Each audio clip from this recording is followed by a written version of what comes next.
ரஜினி வந்து கமலஹாசனுக்கு வந்து உதவி செய்கிறதுக்காண்டி தேதி கொடுத்துருக்காரு. இது எல்லாருக்கும் தெரியும். இது வந்து ஒரு குறுகிய கால தயாரிப்பாகவும் இருக்கணும். இது வந்து ஒரு பட்ஜெட்டுக்குள்ளே ஒரு படமாகவும் வர ஒரு படமாகவும் இருக்கணும் போது அந்த அந்த படத்தை வந்து ஷூட்டிங் போகிறதுக்கு மார்ச் மாதத்தில் வந்து ரஜினி வந்து தேதி கொடுத்துருக்கார் ராஜ்கமல் ஃபிலிம்ஸ்க்கு.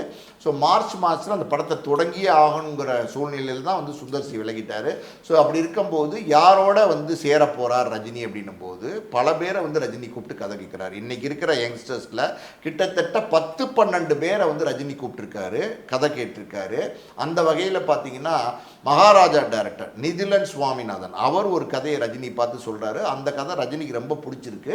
ஆனால் ரஜினிக்கு ஒரு சின்ன ஒரு சந்தேகம் ஒன்று இருக்குது. என்ன அப்படின்னா, நிதிலன் சுவாமிநாதனை பொறுத்த வரைக்கும் அவர் எடுத்த படங்கள்லாம் நீங்கள் பார்த்தீங்கன்னா குரங்கு பொம்மைன்னு ஒரு படம் எடுத்தார், அதுக்கப்புறம் மகாராஜான்னு ஒரு படம் எடுத்தார். இதெல்லாம் கொஞ்சம் கமர்ஷியலோட கனெக்ட் ஆகாத படங்களாக இருக்கும். ஒரு வெகுஜன மக்களுக்கு ரொம்பவும் நெருக்கம் இல்லாத படங்களாக இருக்கும். அப்படிங்கிறதுனால ரஜினியை இயக்கிறதுக்கு ஒரு கமர்ஷியல் இயக்குனர் வேணும்னும் போது அது வேண்டாம் அப்படின்னு நிராகரிச்சிட்டாரு.